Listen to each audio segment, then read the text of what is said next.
ദുരനുഭവം വിവരിച്ച് മഞ്ഞപ്പട കഴിഞ്ഞ 2 മത്സരങ്ങളിൽ നേരിട്ടത് കടുത്ത അവഗണനയും അപമാനവും എന്ന കേരള ബ്ലാസ്റ്റേഴ്സിന്റെ ആരാധക കൂട്ടായ്മയായ മഞ്ഞപ്പട പോലീസിനെ ഉപയോഗിച്ച് ഭീഷണിപ്പെടുത്തി. ബാനറുകൾ ഉയർത്തുന്നതിൽ നിന്ന് തടഞ്ഞുവെന്നും മഞ്ഞപ്പട പ്രസ്താവനയിൽ പറഞ്ഞു. അനിൽ വാസുദേവ് ഉണ്ട് ഇപ്പോൾ സ്പോർട്സ് ഡെസ്കിൽ നിന്ന് വിവരങ്ങളുമായി. അനിൽ, എന്താണ് മഞ്ഞപ്പടയുടെ ആരോപണം? അനിൽ.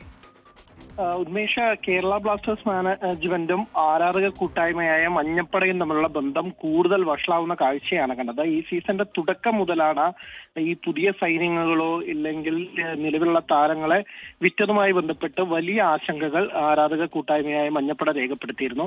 പക്ഷെ അത് ശരിവെക്കുന്ന തരത്തിലായിരുന്നു പിന്നീട് ടീമിന്റെ പ്രകടനവും. അത് ഏറ്റവും മോശം പ്രകടനത്തിലൂടെയാണ് ടീം പോയത്. അതോടുകൂടിയാണ് കടുത്ത പ്രതിഷേധത്തിലേക്ക് കഴിഞ്ഞ മത്സരങ്ങളിലൊക്കെ തന്നെ ആരാധക കൂട്ടായ്മയായ മഞ്ഞപ്പട വന്നത്. അവർ സ്റ്റേഡിയത്തിനകത്തൊക്കെ തന്നെ പ്രതിഷേധിക്കാനും കഴിഞ്ഞ മത്സരത്തിൽ ഒഡീഷയ്ക്കെതിരായ മത്സരത്തിന് മുന്നോടിയായി സ്റ്റേഡിയത്തിന് പുറത്ത് ഒരു പ്രതിഷേധ റാലിക്ക് ആഹ്വാനം ചെയ്തിരുന്നു. എന്നാൽ മാനേജ്മെന്റ് ഈ റാലിയെ പ്രതിഷേധങ്ങളെയൊക്കെ തന്നെ പോലീസിനെ വെച്ച് അടിച്ചമർത്തി എന്നുള്ളതാണ് പറയുന്നത്.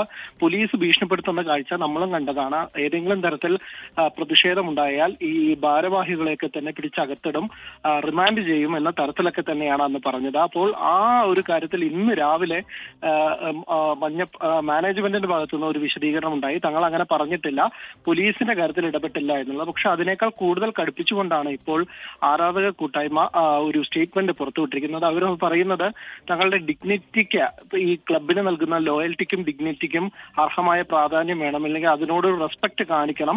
അവർ വോയിസ് മാറ്റേഴ്സ്, അതായത് ഞങ്ങളുടെ ശബ്ദം വിലപ്പെട്ടതാണ് എന്നുള്ളതൊക്കെ തന്നെയാണ് ഉന്നയിക്കുന്നത്. കഴിഞ്ഞ മത്സരങ്ങളിൽ പോലീസിനെ വെച്ച് അടിച്ചമർത്തിയതും ബാനർ ഉയർത്തിയതിലൊക്കെ തന്നെ തടയാൻ ശ്രമിച്ചതടക്കമുള്ള കാര്യങ്ങൾ ചൂണ്ടിക്കാട്ടിയാണ് ഇപ്പോൾ പ്രതിഷേധക്കുറിപ്പ് മഞ്ഞപ്പട ഇറക്കിയിട്ടുള്ളത്. ഉന്മേഷ്.